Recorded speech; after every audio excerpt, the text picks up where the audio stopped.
let all the surrounding schools come get the supplies. We believe that would cut down our costs.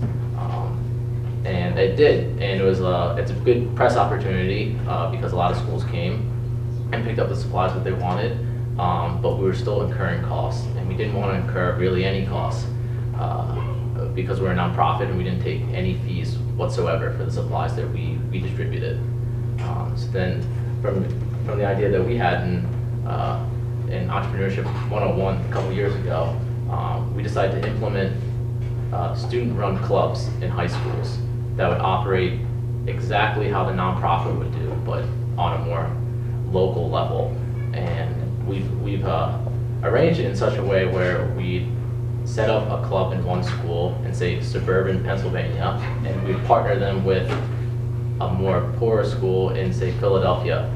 And we realized that some of these more affluent schools were receiving books and supplies every single year and then getting rid of a number of supplies by just simply throwing them away. So we figured, why not just connect these two schools together on a more annual basis. And now we have one club giving supplies every year to one school, and we figured that's what we're doing right now.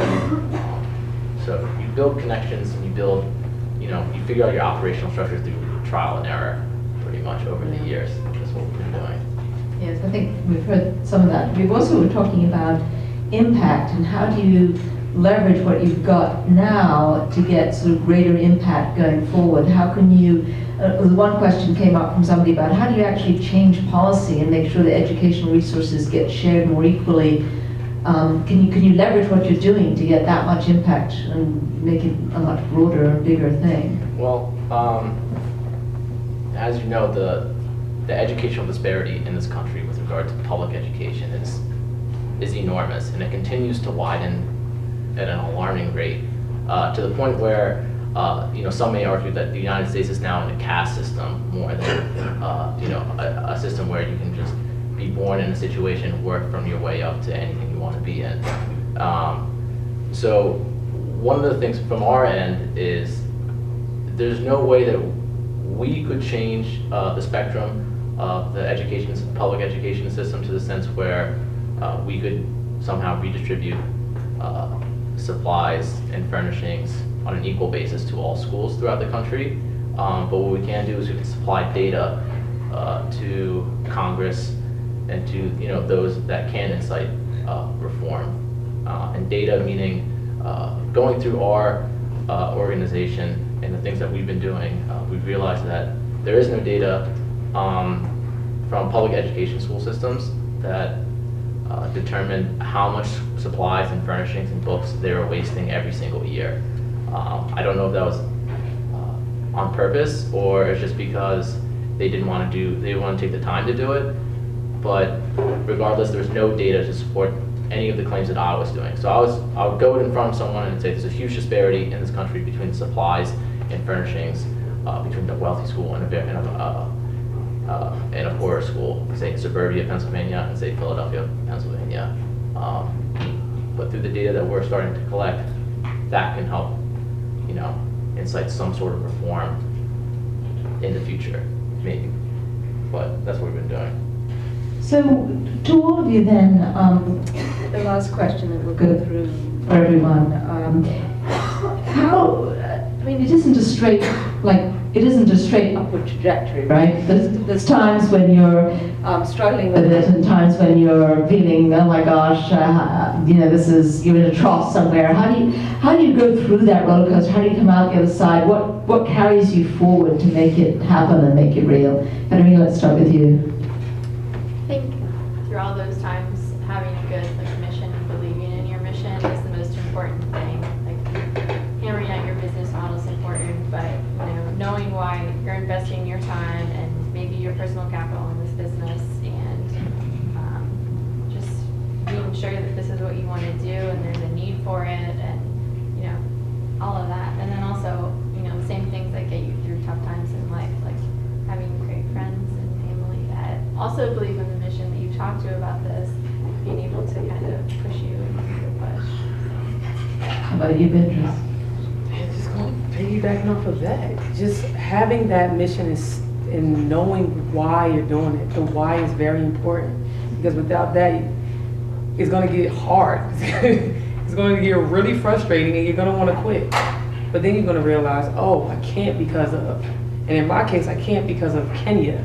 I can't because of Kima. I can't because Kiyoshi needs to get to college. And she wants to go to school for art, so I have to figure out how she can navigate that.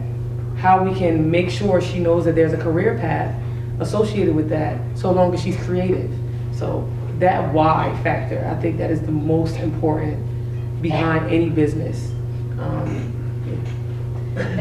Jonathan, you can take the question in any direction you want, but one of the things that might be interesting is, in terms of your rural entrepreneurship research, some of these people live in very isolated places and they don't necessarily have a support network around them, and sometimes all the entrepreneurship they're trying to do is to survive. So how does it work in their case? Have you interviewed people and found anything interesting on that? Right, and I think when I interview people in rural areas about their entrepreneurial practices, they sometimes look at me and they're like, why are you even here? As like, why are you interested in the way I farm? Or why are you interested in the way that I do whatever it is they're doing? So there's this confusion as to why they should even be studied, which is something I have to kind of overcome. But there's also, in terms of like peaks and troughs and stuff like that, there's frustration for me on the policy side of it. I've had meetings with like development officials, and I go into these meetings and I sit down and I'm like, we have this conversation, and at the end of it we fundamentally disagree on how rural areas should be developed. And that's hard to overcome when you have policymakers that see it completely different than the way you see it. So another example is this past January I wrote an article for the local paper to kind of lay out the claim that entrepreneurship can help rural areas prosper and that more focus should be applied to that. So I sent it in to the editor of the paper, and I got back a rejection saying that they would publish it only if they edit out over half the article. There's no point in publishing a paper or an article when you edit out half of it. And the article pointed a little bit of blame onto the elected officials, onto the people that are making these policies. So there's this constant struggle, you know, to make people understand what you're doing and why it's important. But for me, I always see, whether it's my Delightfully Daisy work or the research work that I do, I'm always in process. So I'm never finished. So when something bad happens, it's not like, oh, this was my final product and it failed. It was, oh, this was my kind of half-finished product, I'm going to work on it some more, then we're going to try it again. So I think if you view your work as this kind of iterative process, and that there's never an end to anything, then you're never going to be let down because you know that there's a step beyond whatever it is you're currently doing. So think of it as a process and not an end goal or an end product. What about you, Bill? When you think about the ups and downs of what you undertook and how you got through all those? Well, I think one of the great benefits of building and running your own organization or company is that you enjoy doing it.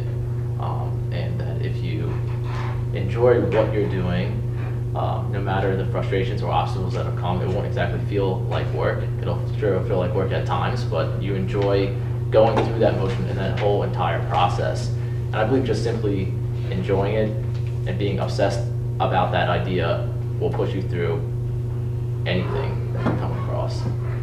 That's it. Well, I want to give a big thank you to our panelists tonight, and then they're going to hang around.